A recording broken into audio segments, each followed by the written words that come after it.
उस काली चिड़िया के माता पिता नहीं थे। वो अकेली ही अपने एक छोटे से घोंसले में रहती थी। सब पक्षी उसके काले रंग का बहुत मजाक उड़ाया करते थे। एक दिन वो काली चिड़िया अपना दाना लेने जाती है तो वहाँ कालू कौवा आ जाता है। हाँ रे काली काली चिड़िया, यहाँ तुम क्या कर रही हो? मैं मैं तो यहाँ दाना लेने आई हूँ।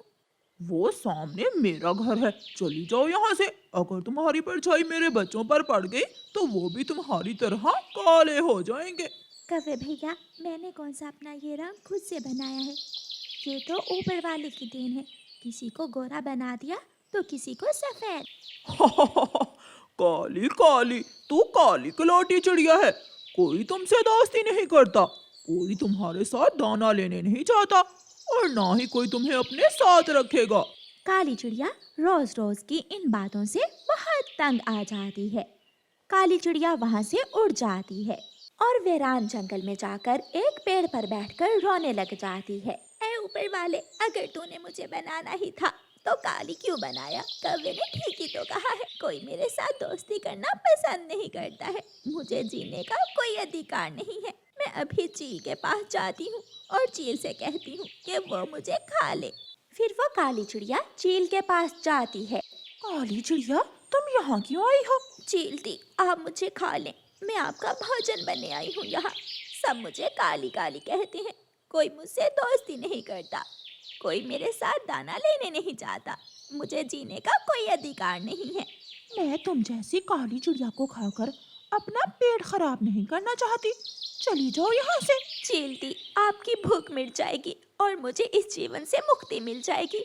मैं ऐसा जीवन जीना नहीं चाहती जिसमें पंख पंख पर सब मुझे काली होने का ताना दें। और मैं तुम्हें खाना नहीं चाहती, जाओ नदी में कूदकर अपनी जान दे दो, मैं तुम्हें नहीं खा सकती। बेचारी काली चिड़िया को तो चील भी खाने से इनकार कर देती है।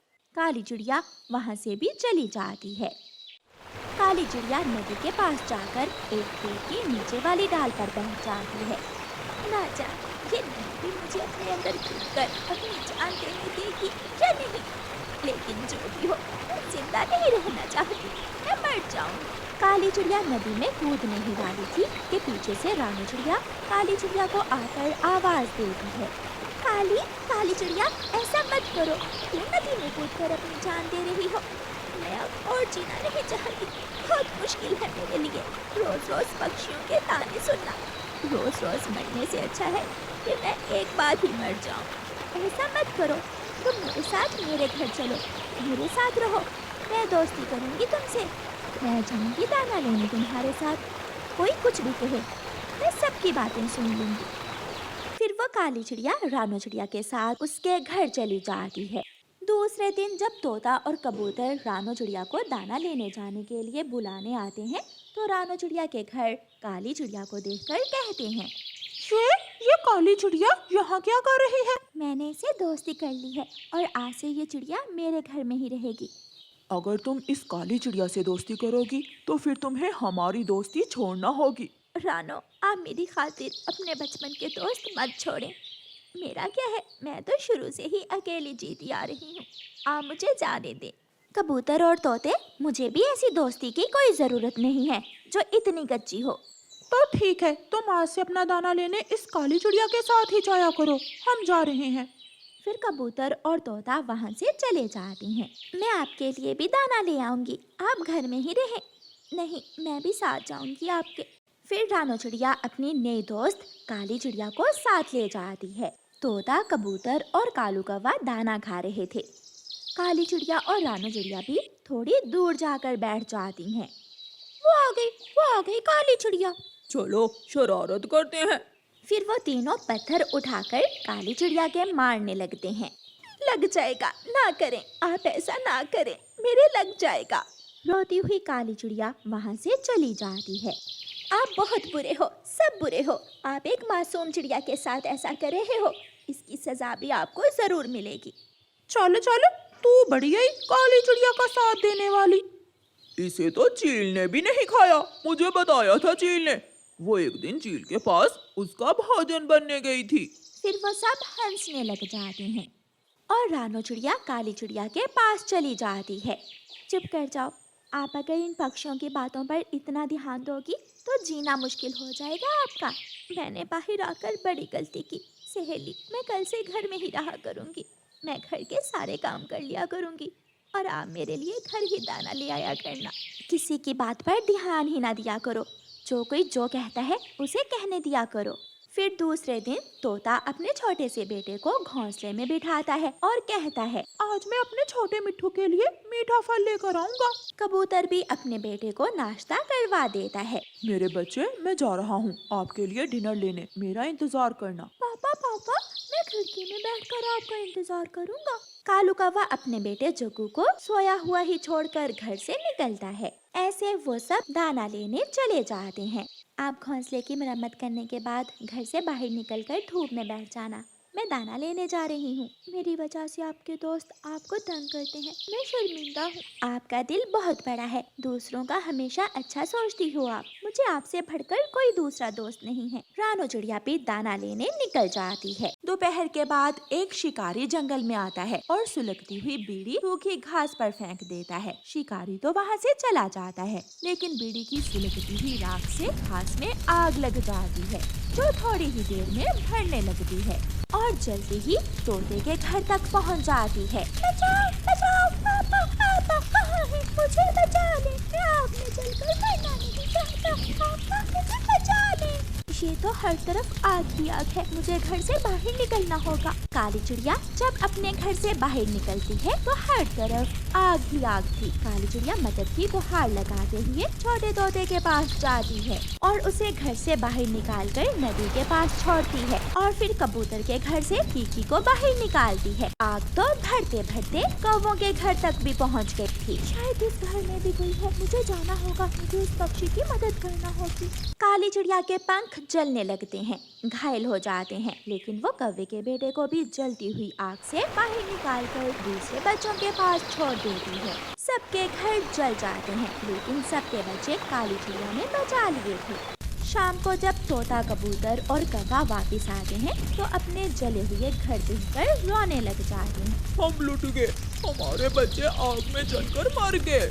हमें मालूम ही नहीं हुआ कि ये सब कैसे हुआ। अब कभी भी हम अपने बच्चों को देख नहीं सकेंगे। मेरा छोटा कीकी बहुत रोया होगा जब आग में जला होगा। काली चिड़िया वहाँ आती है। आप सबके बच्चे सुरक्षित हैं।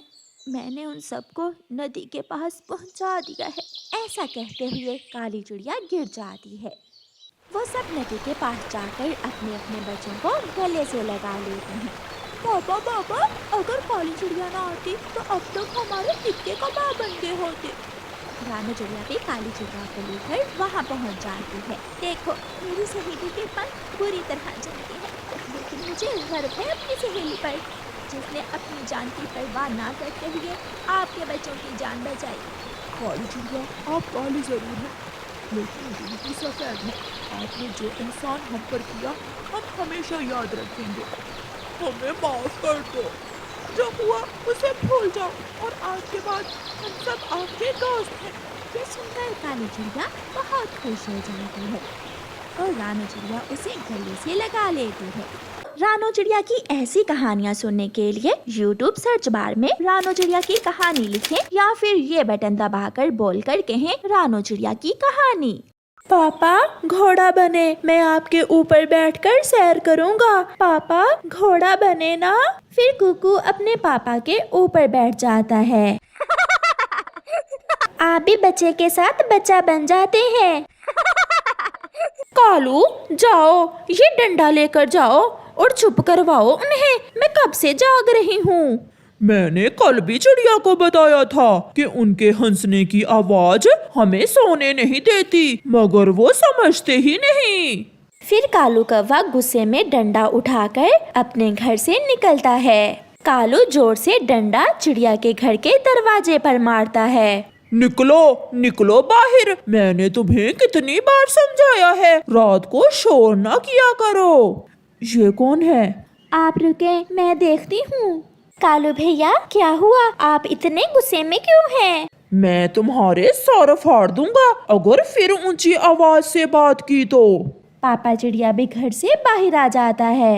हम अपने घर में जो भी करें तुम्हें इससे क्या? आप घर चले आप। मम्मा चिड़िया पापा चिड़िया को घर भेज देती है। ठीक है कौवे भैया, आप जाएं, हम लड़ाई नहीं करना चाहते, हम चुप कर जाते हैं। फिर कौवा गुस्से में वहाँ से चला जाता है।